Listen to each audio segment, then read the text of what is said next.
Doctor, প্রস্রাব করতে গেলে প্রচন্ড ব্যথা করে, কি করি বলেন তো? দাঁড়ান, চেক করে দেখতেছি কি অবস্থা। সর্বনাশ, মেশিন খারাপ হয়ে গেছে। বলেন কি? আমি তো এখনো তো বিয়েই করি নাই। আরে আপনার মেশিন না, আমার চেক করা মেশিন। জাউরা বেটার কাছে কিছু চাইলেই ওর মাথা গরম হয়ে যায়। আরে ভাবি, তা ভাইয়ের কোন মাথা গরম হয়, কিছু বলছে? এসব কি বলেন? মানুষের মাথা থাকে কয়টা? দুইটা, একটা দিনে গরম হয় আর একটা রাতে গরম হয়। আজকে বুঝলাম ভাবি আপনারা মাঝে মাঝে পুতা দিয়ে ক্যান্সারছে। এই তোমার ঠোঁটে লিপস্টিকের দাগ আসলো কি করে? আমি তো তোমারে কিস করি নাই। পাশের বাড়ির টুম্পা ভাবি ওয়াইফাই এর পাসওয়ার্ড চাইছিল, পাসওয়ার্ড বলার সাথে সাথে কিস করছে, আমি কি করব? ওয়াইফাই এর পাসওয়ার্ড দিলে কিস কেন করবে? ওয়াইফাই এর পাসওয়ার্ড কি ছিল? কিস মি ভাবি। এক মিনিট, আমি বোর কাছে শুনে তোরে জানাচ্ছি। এই শোনো, আমার বন্ধুরা থাইল্যান্ড যাচ্ছে 2 মাসের জন্য, কিছু স্পেশাল জিনিস কিনবে, আমিও কিনবো। যাও, সমস্যা নেই। ভদ্র ছেলের মতো 1 সপ্তাহ পর ফেরত আসবা। তা না হলে তুমি যে স্পেশাল জিনিস কিনতে যাচ্ছ না, সেটা আমি এখানে বিক্রি করা শুরু করব। আচ্ছা, কালকে যখন তুমি বাসা আসছো টুম্পা ভাবিরে ওই সময় বাসা আসতে দেখলাম, কাহিনী কি? কি বলতে চাও তুমি? টুম্পা ভাবির নিয়ে আমি কক্সবাজার গেছি? আমি সে কথা বলি নাই। টুম্পা ভাবির চার্জার নাকি তোমার কাছে, সেটা নিতে আসছিল। তার তো চার্জারই নাই, সে তো সারা রাত আমার চার্জার দিয়ে চার্জ দিছে। আরে ভাবি, শুনলাম ভাইরে নাকি তালাক দেবেন, কি হয়েছে বলেন তো? আর ভাই বললেন না, আপনার ভাই হচ্ছে নতুন চাউলের মতন, এই নিয়ে সংসার করা যায়? নতুন চাউলের মতো? ঠিক বুঝলাম না, একটু খুলে বলেন তো। না বুঝার কি আছে, নতুন চাউল চড়ানির সাথে সাথেই উতলায় ফিরা যায়। অসহ্য গরম পড়তিছে, একদমই সহ্য করতে পারতেছি না। মনে হচ্ছে জানি আগুনের গোলা এসে গায়ের ভিতরে পড়তেছে। এই শোনো না, একটা এসি লাগাও না। এসি তো আমিও কিনতে চাই, কিন্তু কিন্তু কি বলো তো না। বাপ কারেন্ট বিল দেবে। এই কই তুমি, এক কাপ চা খাওয়াবা? দুধ নাই, কালকে থেকে দুধ আনতে বলতেছি, আনছো? আরে বাবা, পাশের বাড়ির ভাবির কাছ থেকে এক কাপ দুধ নিয়ে আসো। ভাবির কাছে গেছিলাম, তার কাছে ও দুধ নাই। শালির বিটি কত বড় মিথ্যে কথা বলে, সকালেই আমি 2 লিটার দুধ কিনে এনে দিছি। কয় লিটার কিনে দিছো? আরিফা, আরিফা, এই গরুর মতো চিল্লাচ্ছ কেন? এটা ভদ্রলোকের বাসা। তোমার ভাই রাসেলকে জিজ্ঞেস করো পাশের বাড়ির ভাবির বেডরুমে ওর চশমা কি করে। তার আগে তুমি বলো, ভাবির বেডরুমে তুমি কি করতে গেছিলা? মায়ের ঋণ কখনো শোধ করা যায় না, আর আমরা মেয়েরা যে তোমাদের বাবাও সুখ এনে দেই, তার ঋণ কিভাবে শোধ করবা তোমরা? আর আমরা পুরুষরা তোমাদের মা হওয়ার সুযোগ করে দিই, তার ঋণ কিভাবে শোধ করবা? বেলুন, খুন্তি আর পুতা দিয়ে। জানো, তুমি তো অনেক শুকনা ছিল, হঠাৎ মোটা হলে কি করে? পাশের বাড়ির ভাবি বুদ্ধি দিছিল, প্রতিদিন দুধ খাবা। দেখতে হবে না, মেয়েদের বুদ্ধি বলে কথা। হ্যাঁ, এখন ভাবি শুকিয়ে গেছে। ভাইয়া একটা কথা বলি। জি বলেন। বলতে খুবই লজ্জা লাগছে, আমি একটা সমস্যায় পড়েছি, একটু হেল্প করবেন? ডাক্তার আর ফার্মেসি আলাদের কাছে কখনো লজ্জা পেতে হয় না, বলেন। আমার বয়ফ্রেন্ড ডাক্তার, সে আমাকে একটা লাভ লেটার দিছে, হাতের লেখা কিচ্ছু বুঝি না, যদি একটু পড়ে শোনাতেন। ভাইয়া, এটা কি ভোটার আইডি কার্ড সংশোধন করার অফিস? জি ম্যাডাম, এখানে ভোটার আইডি কার্ড সংশোধন করা হয়। আমার আইডি কার্ডে ছোট্ট একটা সমস্যা হয়েছে, ওটা কি সমাধান করা যাবে? অবশ্যই যাবে, বলেন আপনার আইডি কার্ডে কি সমস্যা হয়েছে? আইডি কার্ডের ছবিতে ফিল্টার দিতে হবে। ও আচ্ছা।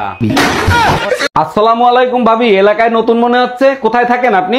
দেখেন, আমি আপনার ভাবি না, আপনার গফুর চাচার নতুন বউ। বলেন কি, নতুন ফোনে পুরনো চার্জার ঠিক মতো চার্জ হয় তো? তোর চাচারে যায় জিজ্ঞাসালা লুচ্চা বেটা। বিয়ের পর থেকেই দেখি গবেষণা করো। কি নিয়ে গবেষণা করো? বিয়ের পরে মেয়েরা অশান্তি কেন করে তাই নিয়েই গবেষণা করি। বিয়ের পরে মেয়েরা অশান্তি ইচ্ছা করেই করে। ইচ্ছা করে অশান্তি করে, কিন্তু কেন? ভালো হয়ে থাকলে তো আরো 2-3টা বিয়ে করে নিয়ে আসবা, তার জন্য। আরে অরুণদা, পার্কে কারে খুঁজতেছেন? 3 দিন ধরে বাসায় ঢুকতে পারতেছেন, এক বাদামালারে খুঁজতেছি। বাসায় ঢুকতে পারতেছেন না, বাদামালারে খুঁজতেছেন, কাহিনী কি? আপনার ভাবির নিয়ে পার্কে বেড়াইতে গেছিলাম, এক বাদামালার কাছে বাদাম কিনি নাই, হারামজাদা কয় এর আগে যারে নিয়ে এসেছি সে নাকি দেখতে বেশি সুন্দর ছিল। হ্যালো, ওয়াইফাই কাস্টমার কেয়ার থেকে বলছি, বলুন আপনার কি সেবা করতে পারি? আপনাদের ওয়াইফাই লাইন 3 দিন থেকে স্লো হয়ে আছে, ঠিক করে দেন তাড়াতাড়ি। ম্যাডাম, আপনার রাউটারটা অফ করে অন করেন, দেখবেন ঠিক হয়ে গেছে। রাউটার আমি পাবো কোথায়? আমি তো পাশের বাড়ির ওয়াইফাই লাইন চুরি করে ব্যবহার করি। ভাই, আজকে মসজিদের হুজুর তোমাকে মারছে কেন? কি করছো তুমি? হুজুর জিজ্ঞেস করছে যারা খারাপ কাজ করে তারা কোথায় যায়। কি উত্তর দিছিলে? আর হুজুর কেন মারলো সেটা বলো। আমি বলছি শহরের লোক হোটেলে যায়, গ্রামের লোক পাট খেতে যায়। ছেলে হোক মেয়ে হোক, 2টি সন্তানই যথেষ্ট। আচ্ছা ভাবি, আপনি 6টা বাচ্চা নিলেন কোন আক্কেলে? ভাই, আমার তো 6টা বাচ্চা, আর আমার শ্বশুরের যে 10টা বাচ্চা, তার কাছে জিজ্ঞেস করতে পারেন না সে কোন আক্কেলে নিছে? জিজ্ঞেস করছিলাম, সে যে উত্তর দিছে তা শুনলে আপনি নিজে বেহুশ হয়ে যাবেন। তাই নাকি? তার শ্বশুর মশাইয়ের কাছে কি জিজ্ঞেস করছিলেন? জিজ্ঞেস করছিলাম, কাকা আপনারা যে 15টা 16টা করে বাচ্চা নিতেন, আপনাদের কি খাইয়ে দেয় কোনো কাজ ছিল না? শ্বশুর মশাই কি উত্তর দিছিল? উত্তরে বললো, বাবা রে, তোমাদের মতো সারা রাত আমরা মোবাইলে সময় নষ্ট করতাম না। বাপকা বেটা সিপাইকা গোরা, আপনার ভাইও রাতের বেলা মোবাইল চালায়, সময় নষ্ট করে না। এই কই তুমি, তাড়াতাড়ি দরজা খোলো। প্রতিদিন যে তুমি গাঁজা খাইয়া আসো, তোমার কি লজ্জা শরম বলতে কিছু নাই? আরে গাঁজা খায় রাজারা, গাঁজা খাইলে চেহারায় গেলে যাসে। আজ পর্যন্ত দেখছো কোনো পুরুষ পার্লারে গেছে? তাইলে কাল থেকে আমিও গাঁজা খাবো, আমার জন্য গাঁজা নিয়ে আসবা।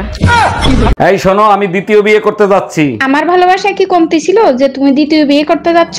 আমাদের বংশের রেওয়াজ আছে, যদি পারো মাফ করে দিও। মাফ করার মালিক আল্লাহ, তুমি দ্বিতীয় বিয়ে করে এসো, তোমাকে আল্লাহর কাছে পাঠিয়ে দিব।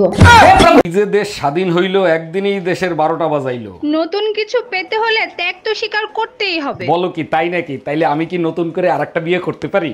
স্বাধীন দেশ সবাই স্বাধীন করতে পারে, মনে রেখো দেশ স্বাধীন হয়েছে, তুমি স্বাধীন হও নাই। এই কি হয়েছে তোমার, এমন করতেছো কেন? আমি না প্রেগনেন্ট, আব্বা জানলে আমারে মাইরেই ফেলাবে। তোমার সাথে সে আমারে বিয়ে দেছে, শুনলে খুশি হবে, মারবে কেন? তুমি না আমার বাপের চিনোই না, একবার কলেজে পড়ার সময় আমি প্রেগনেন্ট হয়েছিলাম, আমাকে বান্ধে পিটাইছে। বিয়ে করে বউ হইলাম না কাজের বেটি হইলাম তাই তো বুঝলাম না। এই শুনছো, কি করো তুমি? আমার এক গ্লাস পানি দাও তো। এই শোনো, কাজের মহিলার মতন যখন কাজই করি তাহলে তুমি প্রতি মাসে আমাকে টাকা দিবা। আচ্ছা ঠিক আছে, বেতন দেবো, কিন্তু কাজ পছন্দ না হলে কিন্তু কাজের মহিলা পাল্টাবো। এই শুনছো, তোমার সাথে না আমার একটা কথা আছে। বিয়ের পরের থেকে তো শুধু শুনতেই আছি, তাই না? আরে বাবা শুনোই না কথাটা। হ্যাঁ বলো। আচ্ছা, স্বামীর কাছে বউ কখন বেশি সুন্দর লাগে? স্বামীর কাছে বউ সবসময় সুন্দর লাগে, শুধু বউটা অন্যের হতে হবে।